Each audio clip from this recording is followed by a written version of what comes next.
प्रिय दर्शकों, नमस्कार। एक बार फिर से उपस्थित हूँ आप सबके सामने विश्लेषण जन्म कुंडली का इस कार्यक्रम के अंतर्गत। आज जो आपके सामने कुंडली लेकर के आया हूँ, ये कुंडली आई है मेरे पास मध्य प्रदेश के भोपाल से। शुरू करते हैं आज का कार्यक्रम। कहीं नहीं जाना है, बिल्कुल बन के रहिएगा। जन्म कुंडली के अध्ययन से आप अपने स्वभाव को और अपने अंदर छिपी ऊर्जा और अदम्य शक्ति साहस को बड़ी सरलता से और निर्भीकता से जान जाते हैं। इससे पहले कि कार्यक्रम को और भी आगे बढ़ाएं और आपसे बात करें, पर आपको विश्लेषण से लाभ क्या होता है मैं आपको दो टूक बता दूं। इससे आप अपने बारे में उन तथ्यों को जान पाते हैं जो वस्तुतः आप नहीं जानते।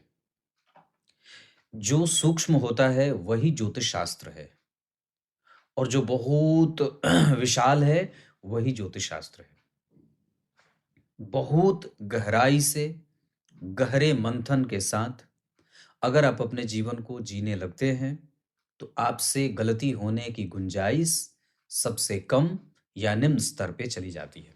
मतलब ये बहुत अच्छी बात हो जाती है कि व्यक्ति एक एक कदम बहुत संजीदगी से और बहुत गंभीरता से उठा रहा है, और उसे पता है कि कब समुद्र में नाव डालनी है और कब दवाइयाँ खानी है, कब यात्रा करनी है, कब संतान पैदा करना है, कब स्वास्थ्य का ख्याल रखना है, किस तरीके की बीमारियां उसे परेशान कर सकती हैं, किन से मैत्री अच्छी होगी, क्या दान करना चाहिए, कौन सी दशा अच्छी जा सकती है, किस दशा काल में हमें अतिरिक्त सावधानी बरतनी है। इन सारी चीज़ों का अगर आप अभ्यास करने लगेंगे तो आपको ये बात आपको आपकी कुंडली स्वतः बता देती है। और वैसे तो ज्योतिष शास्त्र डरने डराने का कोई विषय है ही नहीं। यहाँ पे कोई किसी को डरा नहीं सकता है। हाँ, अलग बात है कि जब आप किसी से पैसे कमाने के बारे में सोचने लगते हैं तो आपको परेशानियों में बता दिया जाता है कि आपके ऊपर ये परेशानी है, पर वस्तुतः इसे मार्गदर्शन का विषय कहा जाता है। ये एक ऐसा शास्त्र है जो आपको धर्म के पथ पे चलना सिखाता है ना? साहसी बनाता है, निर्भीक बनाता है, और बड़ा ही भव्य और विशाल बुद्धि वाला, धार्मिक दृष्टिकोण वाला, नैतिकीय तत्वों को जिम्मेदारी से निभाने वाला इंसान बना देता है। एक बड़ी गहरी बात है कि ज्योतिष जैसे विषय का बंटाधार तब से होना शुरू हो गया जब लोग ज्योतिषियों के पास जाकर के प्रायः कुछ भी नहीं पूछा और सिर्फ एक प्रश्न पूछ लिया, पंडित जी मैं करोड़पति कब बनूंगा। बस यही वो बात है जिसने ज्योतिष जैसे विषय को कटघरे में खड़ा कर दिया, प्रश्न चिन्ह लग गया। क्योंकि इसमें सिर्फ आपको अरबपति करोड़पति बनना ही नहीं दिखाया जाता है, इसमें आपके जीवन के ऐसे कौन से विषय हैं जिसका अध्ययन और जिसका उत्तर आपको नहीं मिलता है। तो भगवान, मैं ये बात आपको बड़ी गंभीरता से समझा दूं। आमतौर पे जैसे जैसे हम आगे बढ़ते जाते हैं, हमारी तर्क बुद्धि जैसे जैसे आगे बढ़ती जाती है और विकसित होती जाती है, वैसे वैसे हम अपने आप को नया बनाने के लिए या नए तरीके से अपने आप को अ, थोड़ा लिबरल बनाने के लिए, थोड़ा अत्याधुनिक बनाने के लिए, इन पुराने विषयों को, जो है नहीं पुराना, वो वस्तुतः आपको आपके दिमाग में ये बात बिठा दी गई है, जो वस्तुतः बिल्कुल ही रिसर्च का विषय है, जिसमें बहुत सारे पक्ष छुपे हुए हैं, और इसको जब आप जानने लगते हैं तो आपके जीवन की राह बड़ी आसान और सरल हो जाती है ना? आइए विषय पे लेके आता हूँ। कहीं नहीं जाना है, जय श्री कृष्ण जरूर लिखिएगा। सबसे पहले बात करते हैं श्रावण और आषाढ़ माह। इस माह में जो लोग जन्मे होते हैं वो बड़े ही प्रेमी किस्म वाले होते हैं, मतलब वो प्रेम को समझने वाले होते हैं। दक्षिणायन में ऐसी जो ये ऋतु है, श्रावण माह और वर्षा ऋतु, ये इसमें सूर्य दक्षिणायन में होते हैं, और दक्षिणायन के सूर्य जब हो जाते हैं तो जितने भी पापग्रह हैं, सूर्य तो नहीं, पर शनि मंगल राहु केतु आदि, ये चारों ग्रह पापक ग्रह होने के बावजूद मजबूत परिणाम करते हैं, और व्यक्ति के जीवन में कई बार थोड़ी बहुत कलुषित भावों को देने वाले भी होते हैं, और व्यक्ति फिर लक्ष्य बनाने वाला होता है, और बहुत बड़ा और ऊंचा लक्ष्य बनाने वाला होता है। इनके प्रभावों में वृद्धि हो जाती है, कहने का स्पष्टतया अर्थ है कि दक्षिणायन में पापक ग्रहों का बल बढ़ जाता है, और वो जातक को बहुत ही ज्यादा एग्रेशन भी देने लगते हैं, और कई बार उनके प्रभावों में कुछ गैर जिम्मेदाराना हरकतें भी देखने को मिल जाती हैं, जहाँ साहस भी है, तो कभी-कभी किसी के ऊपर दबाव डालना भी है। दयालुता थोड़ी कम हो जाती है, एग्रेशन थोड़ा ज़्यादा बढ़ जाता है ना? निंदा करने लगता है दूसरों की और दूसरों की मतलब दीर्घसूत्री होता है। लंबे समय तक एक ही काम करने वाला, आसानी से और जल्दी से कोई काम नहीं करने वाला, ऐसा इसके नेगेटिव प्रभाव होते हैं। शुक्रवार को जातिका का जन्म होता है। अब जरा ध्यान से समझिएगा, शुक्रदेव इस कुंडली के लिए छठवें भाव के स्वामी हैं और छठवें भाव में अपने परम मित्र के साथ बैठे हैं, जिस पे मंगल की दृष्टि है। याद रखिए, मंगल भी अपनी राशि के हैं और शुक्र भी अपनी राशि के हैं। लग्न में केतु मकर राशि का निर्माण चंद्रमा कर रहे हैं। लग्न के ऊपर बुध, गुरु, सूर्य और राहु जैसे 4 ग्रहों की दृष्टि है। तो ये अच्छी बात है, इसको मैं आगे भी बताऊंगा। पर यहाँ शुक्र पे हमारी चर्चा हो रही थी, तो वार के अधिपति इस कुंडली के लिए पापी ग्रह के रूप में अपनी परिभाषा सिद्ध करते हैं। मतलब शुक्र इस कुंडली के लिए एकादशवां भाव, है ना, एकादशवें भाव के स्वामी जो उपचय भाव होता है, इसके स्वामी होकर के अपनी राशि में धन भाव के स्वामी के साथ बैठे हैं।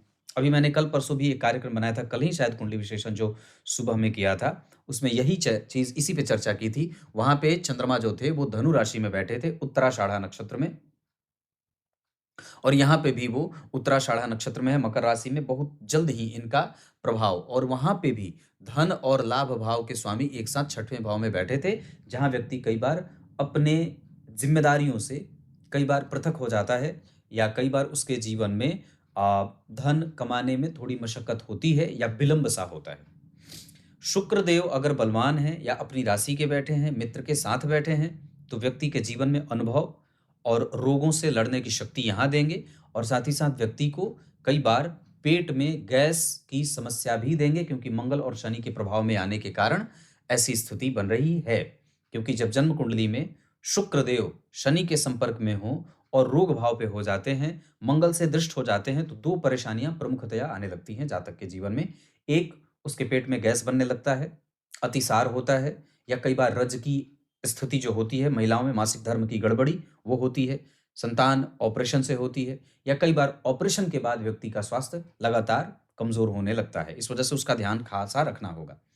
और उसी शुक्र के ऊपर अगर वो शुक्र बलवान नहीं होते, अपनी राशि के नहीं बैठे होते, और मंगल की दृष्टि जारी है, तो फिर व्यक्ति के जीवन में कई बार नेत्र की समस्या उसे परेशान करती है, आंखों से पानी आने की शिकायतें होती हैं, और कई बार व्यक्ति मति भ्रम की स्थिति में भी जाने लगता है ऐसी दशाओं में। तो ये शुक्र की बात रही।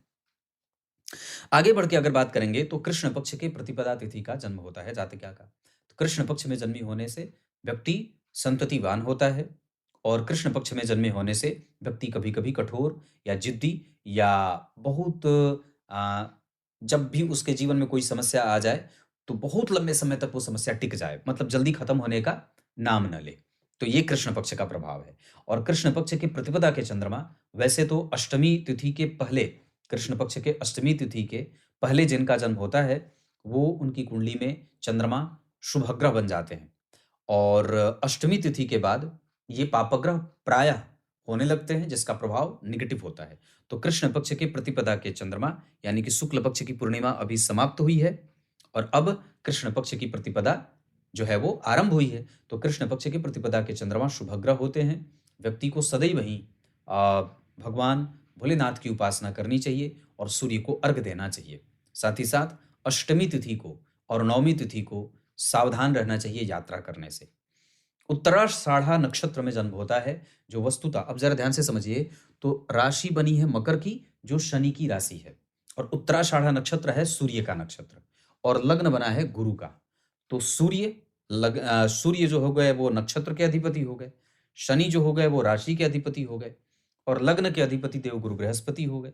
इस अवस्था में जब कभी भी शनि और सूर्य का संबंध आपस में द्विद्वादश का बनेगा, जैसे कि बना है, शनि और सूर्य आगे पीछे बैठ गए, तो इस अवस्था में पिता का स्वास्थ्य कमजोर होता है, पिता से मतभेद होते हैं, या कई बार पिता कुछ ऐसे निर्णय सुना देते हैं जिसका प्रभाव जातक को झेलना पड़ता है, या उसके मन के मुताबिक वो परिणाम नहीं है, फिर भी वो निर्णय उसे सुनाना या सुनना पड़ता है।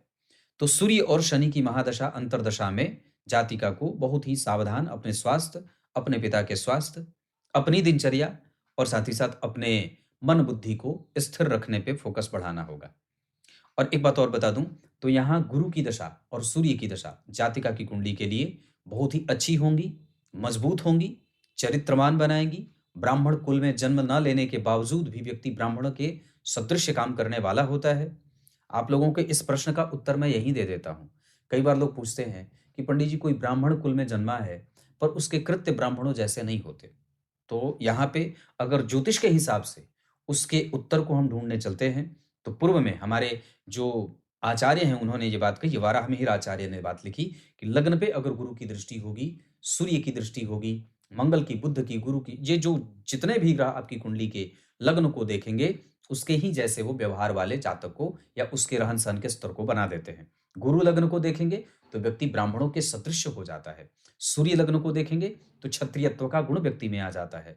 बुध देखते हैं तो कई बार व्यक्ति में वो सभी तरीकों का मेल मिला हुआ या कई बार थोड़े से ब्राह्मण क्षत्रिय के नीचे आकर के वो व्यवहार करने वाला होता है। लेकिन हाँ, इतनी बात ज़रूर है, मैं जो कि गारंटी से कह सकता हूँ कि सूर्य और गुरु के केंद्र में बैठने के कारण और लग्न पे उनकी दृष्टि जाने के कारण और गुरु और सूर्य का कहीं न कहीं प्रभाव ज़्यादा बने रहने के कारण, ज़्यादा क्यों? क्योंकि नक्षत्र सूर्य का है और लग्नेश स्वयं गुरु बन रहे हैं और दोनों ही जन्म कुंडली में लग्न को देख रहे हैं। इस अवस्था में व्यक्ति चरित्रवान होता है, गंभीर होता है और बड़े ही सुहृद नेचर वाला, किसी को नुकसान नहीं पहुंचाने वाला, अपने काम में मस्त मशगूल, नैतिकीय तत्वों का जिम्मेदार और धर्म को मानने वाला, पूर्व जन्म में भी अच्छे कृत्य करके वापस इस जन्म में जन्म लेने वाला और बहुत ही ज्यादा बेहतर मानसिकता का इंसान होता है। इसकी मैं गारंटी ले सकता हूँ। वैधृति योग बहुत बढ़िया, कौलव कर्ण, वैश्य वर्ण और मनुष्य गण, इसको जरा समझना होगा। वैश्य वर्ण और मनुष्य गण को अगर आप समझेंगे तो आपको दो बातें समझ में आएंगी। वैश्य वर्ण में जन्मे लोग किसी को अपना शत्रु नहीं बनाना चाहते और वो प्रायः सबके लाभ और सबके हानि को ध्यान में रख करके ही अपना कोई निर्णय सुनाने वाले होते हैं। उनका कोई भी निर्णय ऐसा नहीं होता है कि वो उनसे उनको काम हो गया तो अब दोबारा काम नहीं है। मतलब वो सदैव ही लोगों को एक साथ रखने वाले होते हैं। सास ससुर, घर परिवार, इष्ट मित्र, कुटुंब आदि को प्रेम देने वाले और उनकी उनकी आस्था में अपनी आस्था जोड़ने वाले, सदैव लोगों को सही ज्ञान और रास्ता देने वाले, है ना? अनुभव अपना जो सीखा, जो गलती की, उस अनुभव को किसी दूसरे को बताने वाले, है ना? चरित्रवान और धर्म में दान करने वाले, तीर्थ करने वाले, पूजा करने वाले, पूर्वजों के आशीर्वाद में विश्वास रखने वाले, परंपराओं का पालन करने वाले, धर्मज्ञ, नीतिज्ञ और दार्शनिक चिंतक होते हैं। ये है ऐसा प्रभाव।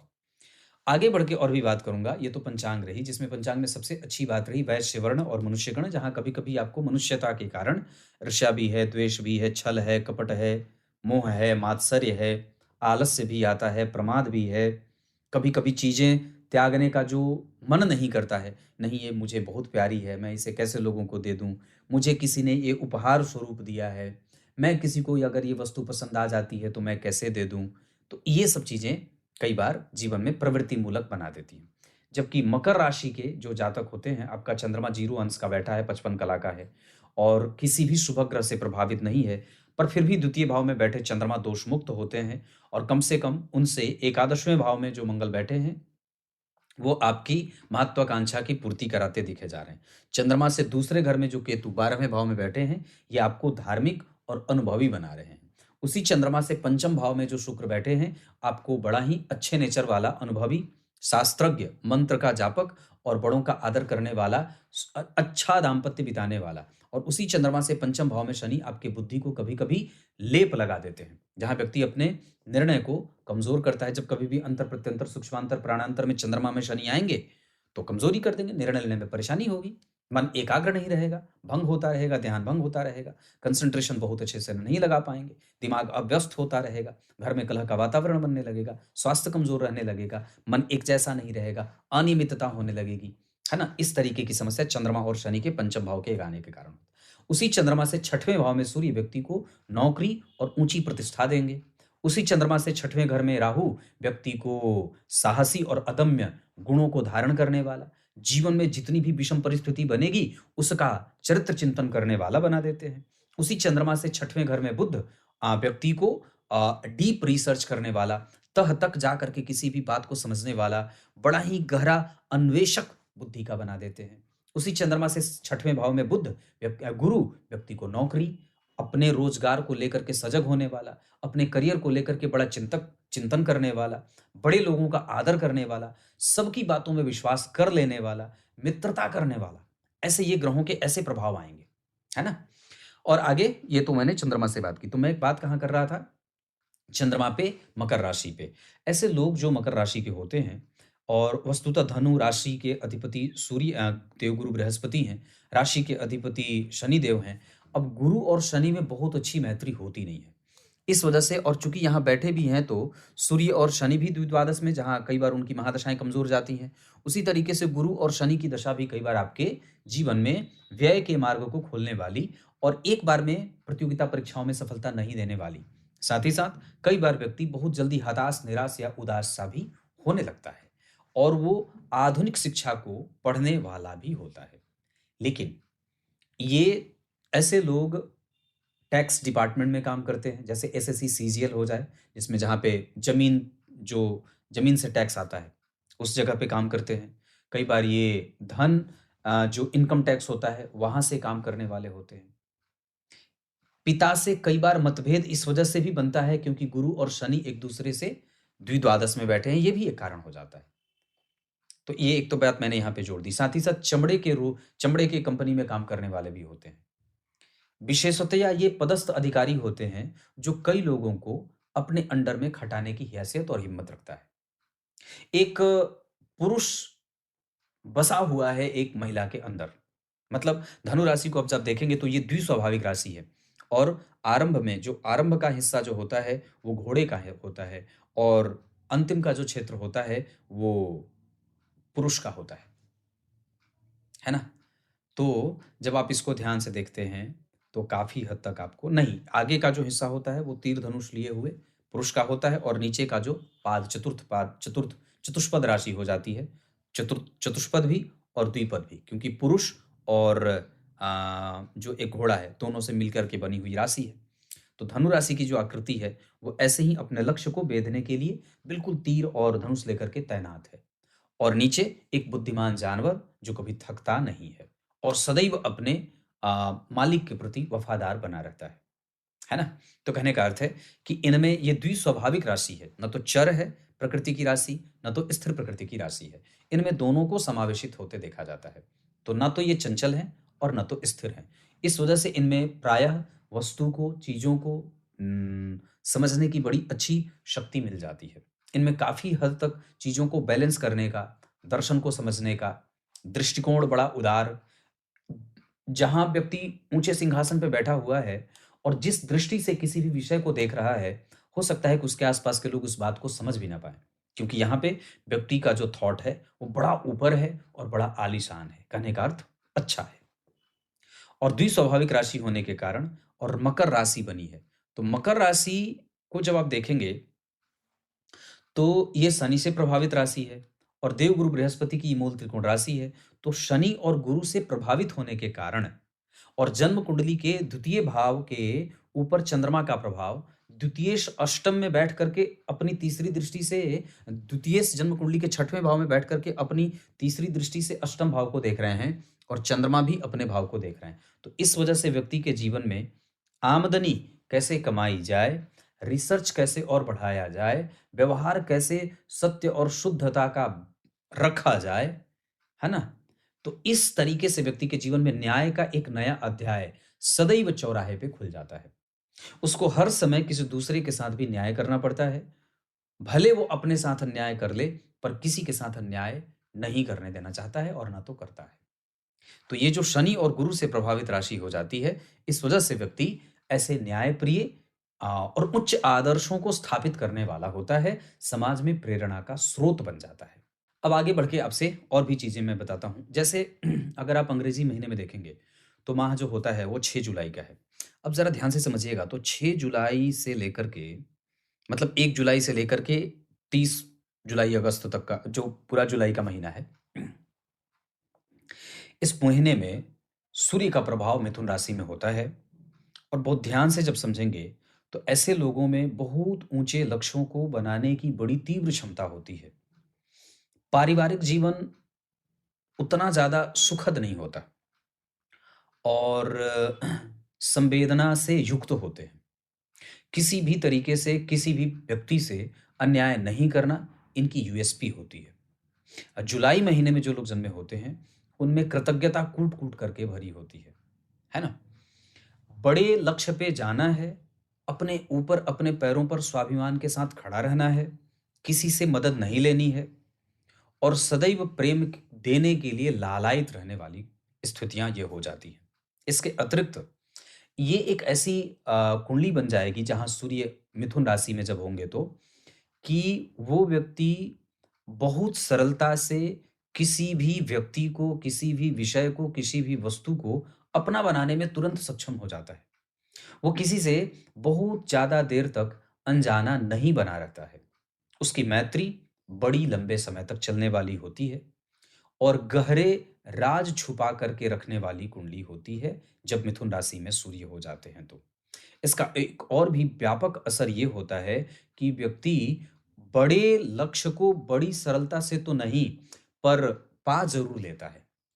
इनके जीवन में प्रायः आरंभ में थोड़ी बहुत मशक्कत होती है, जहाँ इनको विभिन्न प्रकार से, विभिन्न क्षेत्रों से प्राप्त होने वाली चुनौतियों का सामना भी करना पड़ता है। इस वजह से इनका जो जीवन होता है, जब सूर्य मिथुन राशि में होते हैं तो, कि काफ़ी कुछ सीखने और सिखाने वाला इनका पूरा जीवन होता है। अगर ये अपने जीवन के घटनाक्रम को एक-एक डायरी में नोट भी करते जाएँ, तो ये दूसरे लोगों को सीखने के लिए बहुत बड़ा एक संकाय के रूप में काम कर सकता है। बहुत ध्यान से समझिएगा। तो ये मैंने इतनी बात बताई। अब लग्न में बैठे ग्रहों पे लेके आता हूँ। लग्न का मान 14 अंश का बना है। पूर्वाषाढ़ा नक्षत्र 12 अंश 30 कला का लग्न बना है। इसे प्रबुद्ध लग्न कहते हैं और लग्न में जब केतु बैठ जाते हैं, तो व्यक्ति के जीवन को बहुत ही ज़्यादा अनुभवी और सारगर्भित बना देते हैं। व्यक्ति के वाणी से निकलने वाली कोई भी बात जमीन पे रेंगने वाली नहीं होती, बल्कि उच्चतम आदर्शों को स्थापित करने वाली भी होती है। लग्न का मान अगर बहुत ही बलवान बना हो, 12 13 14 15 16 17 18, तो इसे प्रबुद्ध लग्न कहते हैं और ऐसे व्यक्ति के जीवन में जिनका लग्न बलवान होता हो, ये लोग कभी भी कोई बात हवा में नहीं कहते और इनकी गंभीरता सर्वव्यापक भी होती है। जन्म कुंडली के दूसरे भाव में चंद्रमा 0 अंश के बैठे हैं, उत्तराषाढ़ा नक्षत्र। उत्तराषाढ़ा नक्षत्र पे वस्तुतः अगर हो सके तो व्यक्ति को कपास की जड़ अपने गले में धारण करनी चाहिए और इसके अतिरिक्त ये सबसे सार्वभौम, सबसे श्रेष्ठ उपाय होता है। कपास की जड़ अपने गले में रविवार के दिन धारण करिए। यज्ञ, हवन, पूजा पाठ, मंत्र जप, मंदिरों की परिक्रमा, वृक्षों की परिक्रमा और साथ ही साथ जामुन के वृक्ष का लगाना, गरीबों को वस्त्र दान देना, ठंड में मददगार को कपड़े देना, ऊनी कपड़े देना, ब्राह्मणों को दान देना, ठंड के मौसम में बर्तन आदि जो पूजा पाठ का होता है वो देना, ये सब इस नक्षत्र में जन्मे जातकों को करना चाहिए। और ऐसा करने से आपके जितने भी ग्रह जनित दोष हैं जो आपको प्रायः दिखाई नहीं दे रहे हैं, वो सब भी धीरे धीरे समाप्त हो जाते हैं। ओम विश्वेभ्यो देवेभ्यो नमः, इस मंत्र का जप निरंतर प्रत्येक दिन 108 बार आवश्यक रूप से करना चाहिए। अगर आप श्री भी लगा करके करेंगे, श्री विश्वेभ्यो देवेभ्यो नमः, तो भी आपका काम बहुत आगे बढ़ जाएगा। इसके अतिरिक्त मांसाहार का त्याग, साक्षात ठाकुर जी के प्रभावों से प्रभावित ये कुंडली, जहां दो नैतिकीय तत्व के जिम्मेदार ग्रह सूर्य और गुरु, बुध भी उन दोनों के ही जैसे शुद्ध और नैतिकीय हो जाएंगे। तत्व को समझने वाला, ज्ञान का अर्जन करने वाला, सदैव दूसरों के मदद में आगे रहने वाला, ऐसी ये कुंडली बन जाती है। द्वितीय भाव के चंद्रमा को अगर वो पक्ष के बल से थोड़े कमजोर भी होते हैं, तो वो नुकसान नहीं करते। मतलब वो काफी हद तक व्यक्ति के व्यवहार को बड़ा अच्छा और सुहृद नेचर का बनाने के साथ साथ वाक्पटु, वाक चातुर्य, इमोशनल और सेंटिमेंटल बनाते हैं।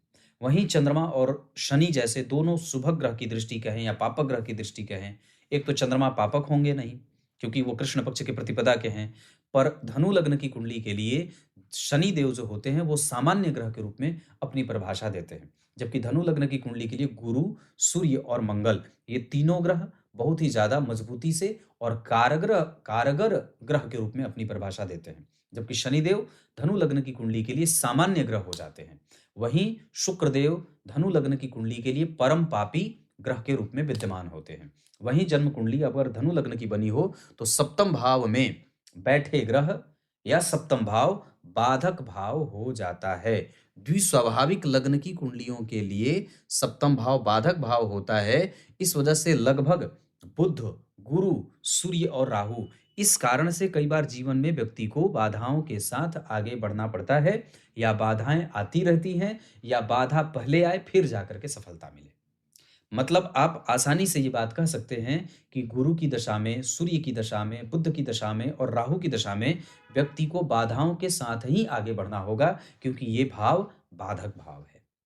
अब एक बात और भी जरा समझने वाली होगी कि जब जन्म कुंडली में बुध और गुरु जैसे ग्रह सप्तम भाव में बैठेंगे तो इन्हें ज्योतिष का महान सिद्धांत जिसे कहते हैं केंद्राधिपति दोष, तो केंद्राधिपति दोष भी लगेगा, जिसमें सबसे पहले नंबर पे गुरु को केंद्राधिपति दोष लगेगा जो इस भाव में बैठे हैं। अगर यही गुरु यहाँ यहाँ या यहाँ बैठ जाते, मतलब दशम, चतुर्थ और लग्न में बैठ जाते, तो इन्हें केंद्राधिपति दोष ना के बराबर लगता या नहीं लगता। लेकिन चूंकि सप्तम भाव में बैठे हैं, सप्तम भाव को केंद्राधिपति दोष लगता है, और चूंकि दो भावों के स्वामी होते हैं, और ज्योतिष का महानतम सिद्धांत कहता है कि केंद्र में अगर शुभ ग्रह की राशि बनी हो और वो ग्रह केंद्र में ही बैठा हो तो उसे उसका दोष लग जाता है, क्योंकि ये भगवान विष्णु का क्षेत्र होता है। केंद्र को भगवान विष्णु का क्षेत्र कहते हैं, लक्ष्मी का भी क्षेत्र कहते हैं।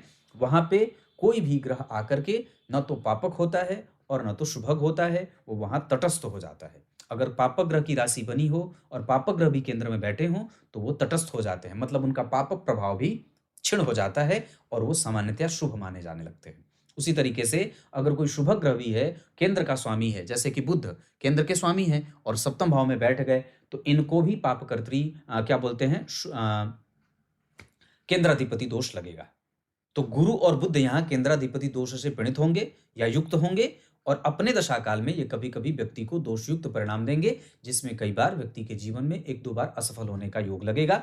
और हालांकि इसका एक अच्छा प्रभाव ये रहेगा कि व्यक्ति चरित्र के रूप में बलवान होगा, ज्ञान अर्जन करने वाला, दर्शन पढ़ने वाला, कानून के विषय को जानने वाला, है ना, और इनकम टैक्स आदि में काम करने वाला, धन का लेन देन करने वाला, बैंकिंग, फाइनेंस और एमबीए आदि ऐसे क्षेत्रों में सफल होने वाला भी होता है।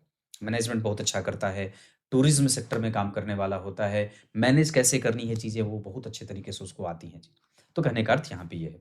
तो चंद्रमा पे मैंने बात की, तो चंद्रमा यहाँ पे विश्वेभ्यो देवेभ्यो नमः, कपास की जड़ याद हो गई, क्या दान करना है और कब दान करना है, तो उत्तराषाढ़ा नक्षत्र में दान करना है ना। श्रावण माह में अगर दान करेंगे तो और ज्यादा बढ़िया रहेगा, और विशेषतः इस नक्षत्र के दिन आप कुछ भी दान करेंगे तो और भी ज्यादा बढ़िया रहेगा, है ना।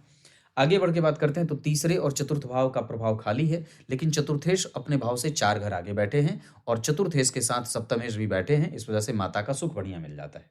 साथ ही साथ व्यक्ति के जीवन में भवन, भूमि, वाहन इस तरीके का लाभ बढ़िया मिल जाता है।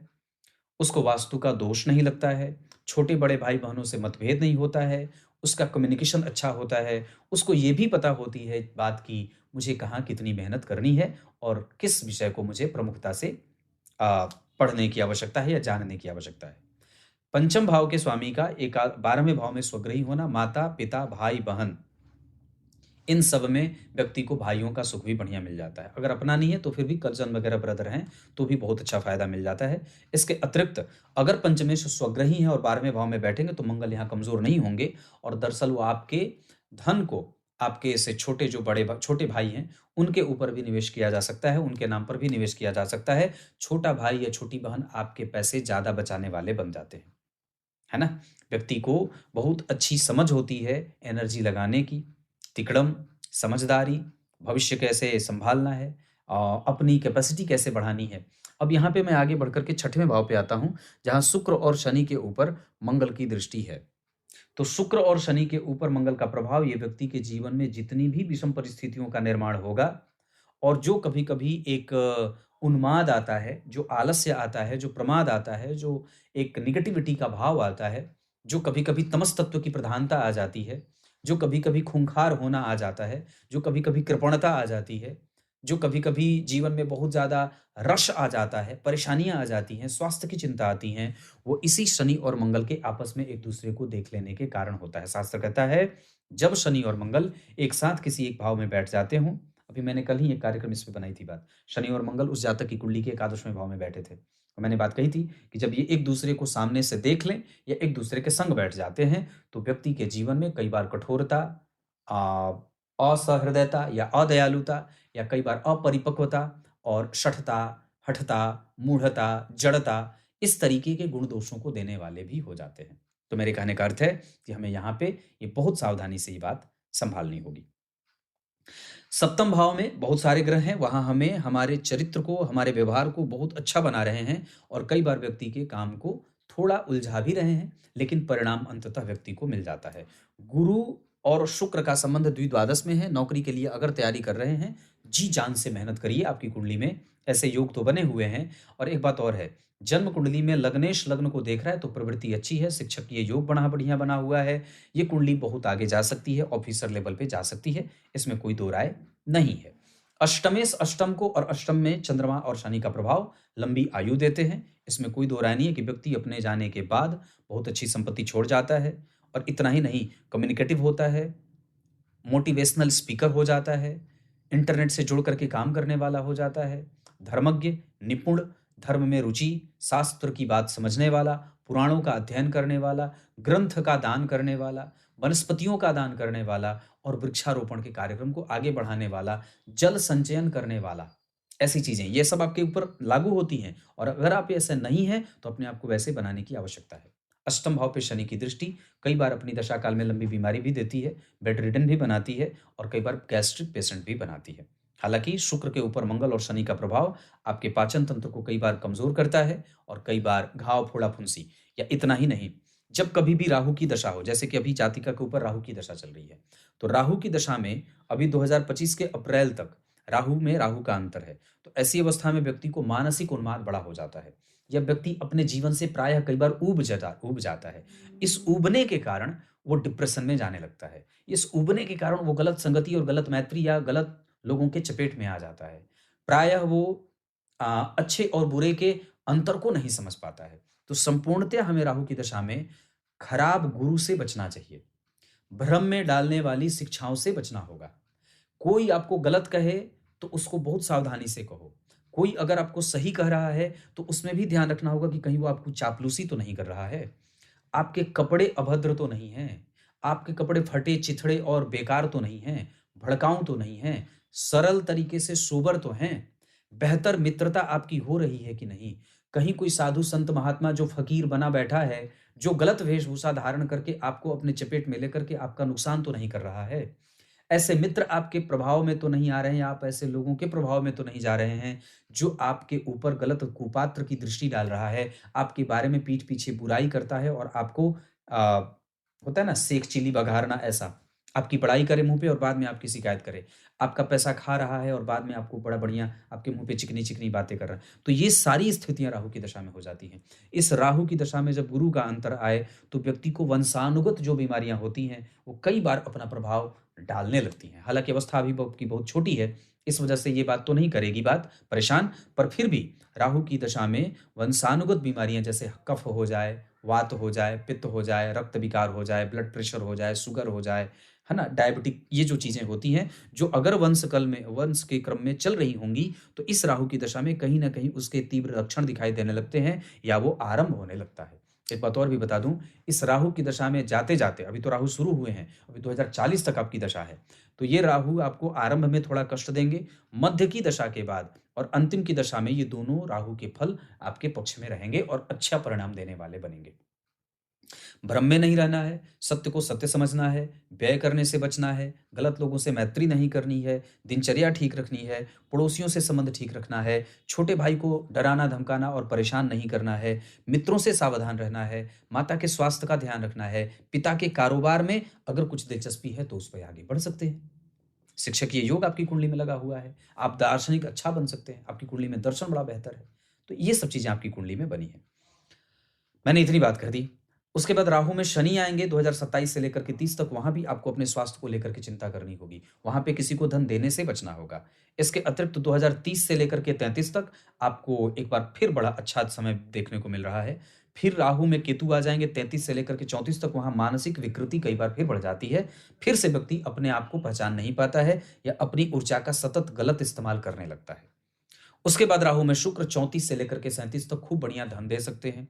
थोड़ा व्यय भी होगा, रखे हुए पैसे कुछ खत्म भी होंगे, कुछ नए पैसे भी जुड़ जाते हैं। हालाँकि जुड़ते ज़्यादा हैं, खर्च थोड़े कम होते हैं। राहु में सूर्य 37 से 38 तक एक बार फिर से स्वास्थ्य में परेशानी दे देते हैं। उसके बाद चंद्रमा, उस समय थोड़ा मन उदास रहता है। उसके बाद राहु में मंगल, जो फिर एक बार आपके स्वास्थ्य को परेशान करते हैं। तो ऐसे ये दशा बीत जाती है। लाजवर्त धारण करना चाहिए, विश्वेभ्यो देवेभ्यो नमः वाला मंत्र जपना चाहिए, दिनचर्या पालन करिए। अष्टम भाव पे अष्टमेश की दृष्टि, आपकी बुद्धि अच्छी है, रिसर्च बहुत अच्छा है, पैतृक संपत्ति का सुख बड़ा बढ़िया बना हुआ है। ऋण का लेन-देन नहीं करना चाहिए। दीजिए मत, लेना चाहें ले लीजिए, आप ऋण में नहीं मरेंगे। आपका मोक्ष ठीक है, बड़े लोगों से आशीर्वाद आपके पास ठीक है, राजनीतिज्ञों से लाभ आपकी कुंडली में बड़ा अच्छा है, पदाधिकारी और पदस्थ अधिकारियों से आपको फायदा हो जाएगा। इस कुंडली में शुक्र बढ़िया बैठे हैं, व्यक्ति की जो आत्मा है वो मृत्यु के पश्चात पितरलोक को जाती है। और अगर आत्मा की बात करते हैं कि कहाँ से आई है, तो उस आधार पर अगर बात करते हैं तो सूर्य और चंद्रमा के आधार पर चंद्रमा का बल ज़्यादा बलवान होता दिख रहा है। अंश के बल में और आदि के अंश में तो खैर चंद्रमा कमज़ोर हो रहे हैं, पर फिर भी भाव बल के आधार पे उनके पास स्थिति अच्छी बन रही है और वो आपकी आत्मा को नरक लोक से आता हुआ बता रहे हैं। व्यक्ति की आत्मा नरक लोक से आई है और जाएगी कहाँ? पितरलोक को। मृत्यु कैसा होगा? तो मृत्यु सुखद होगी। और इसका कारण, क्योंकि अष्टमेश अष्टम भाव को देख रहे हैं और वस्तुतः 12वां भाव सुरक्षित है। गुरु और सूर्य बुध लग्न को देख रहे हैं, ये व्यक्ति को कई बार देवलोक से भी स्थापित करवा देते हैं। ये भी बात बनी है, लेकिन एक सिद्धांत जो ज्योतिष का लागू होगा, यहाँ तीनों ग्रह बैठे हैं ना, बुध, गुरु और सूर्य, तीनों ही ग्रह इस भाव में बहुत सामान्य हो जाते हैं या निर्बलत्व की प्राप्ति कर जाते हैं, शांत हो जाते हैं। ये तीनों ही ग्रह यहां बलवान होते हैं।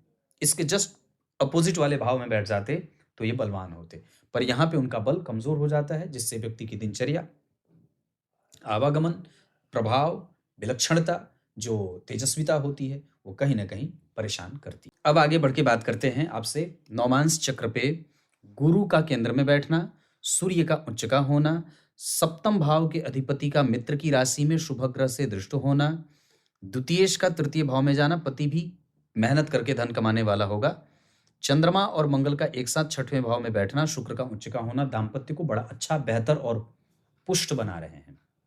अब मैं यहीं पे आपको थोड़ी सी ट्रिक से ऐसी बात समझा दूं। चंद्रमा मकर राशि में बैठे हैं और यहाँ बैठे हैं वो कहाँ? मकर राशि में, मतलब चंद्रमा वर्गोत्तम है।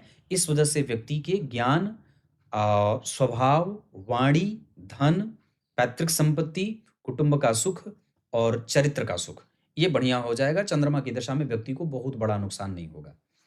मंगल जन्म कुंडली में बैठे हैं वृश्चिक राशि में, अपनी राशि में, यहाँ वो उच्च के हो गए, यहाँ 8 नंबर में, यहाँ 10 नंबर में। इसका अर्थ है कि इस कुंडली के लिए मंगल योग कारक होते भी हैं, स्वग्रही हैं, नवांश में उच्च के चले गए। मंगल की दशा भी जातक के जीवन को देने वाली ही बनेगी। साहस दे, बल दे, पराक्रम दे, धैर्य दे, उत्साह दे, बड़े छोटे भाई बहनों का लाभ दे, यात्रा सुखद दे, निवेश अच्छा दे, विदेशी कंपनी, विदेशी कारोबार, दूर में जाना तो लाभ होना, अच्छे जगह पे ट्रांसफर हो जाना, ये मंगल की दशा में।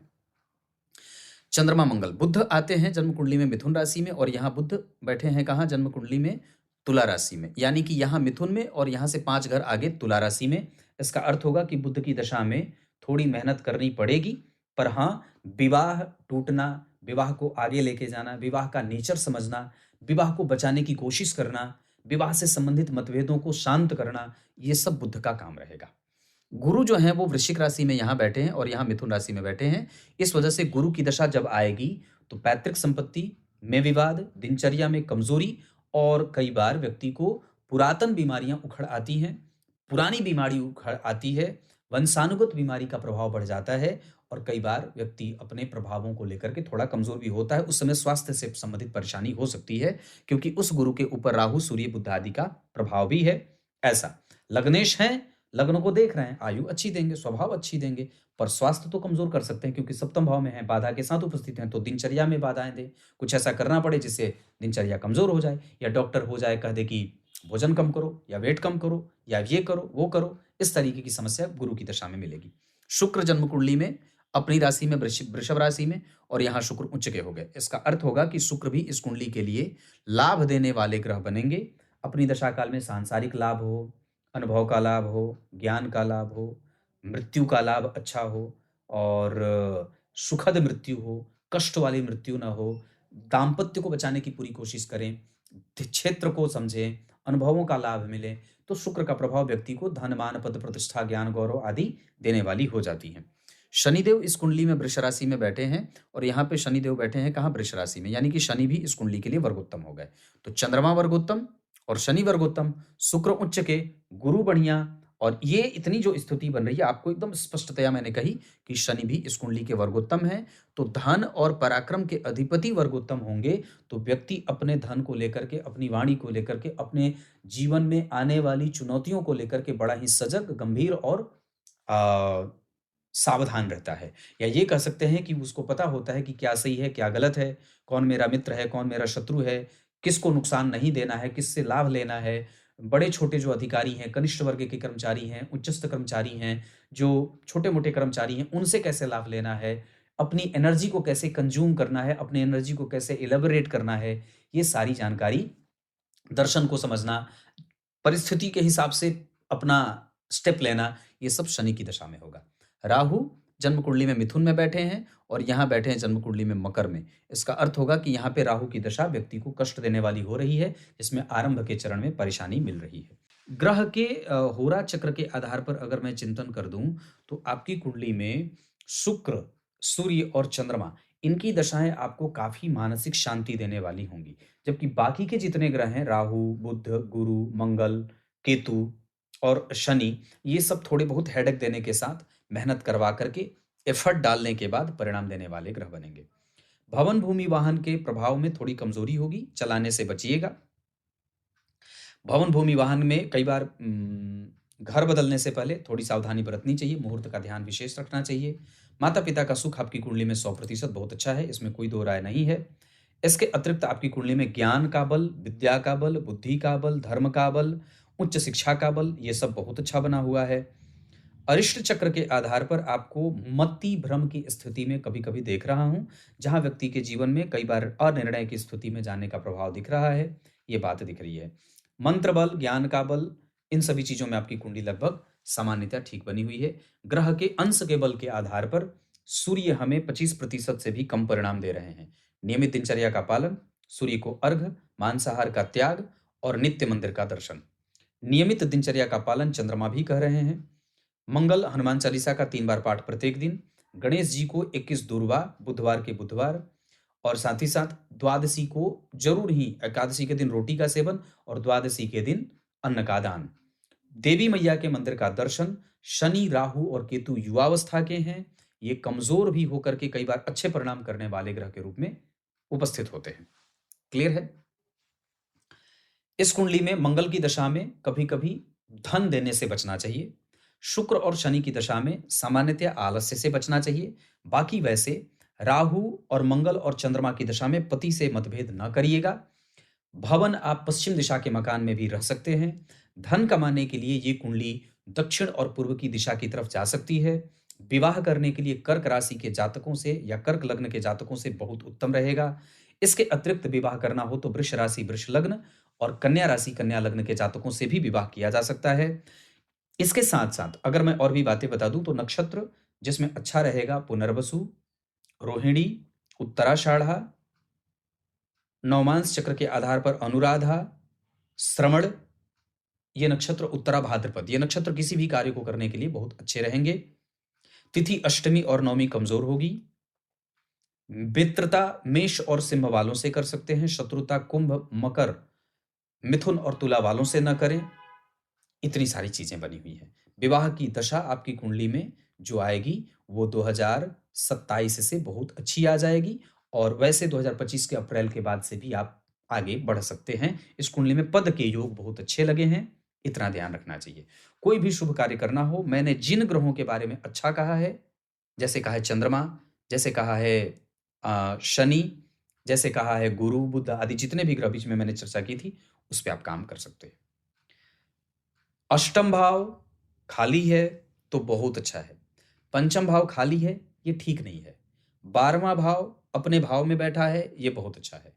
लग्नेश लग्न को देख रहे हैं, ये बहुत अच्छा है। दशम भाव का स्वामी लग्न को देख रहा है, आपको नौकरी देगा। चतुर्थ स्थान का स्वामी दशमेश के साथ बैठा है, 2 केंद्रों के अधिपति एक साथ बैठे हैं, ये राजयोग बना देते हैं। सूर्य और गुरु परम मित्र एक साथ, बहुत बढ़िया होता है। क्लियर है? तब तक के लिए बहुत बहुत नमस्कार।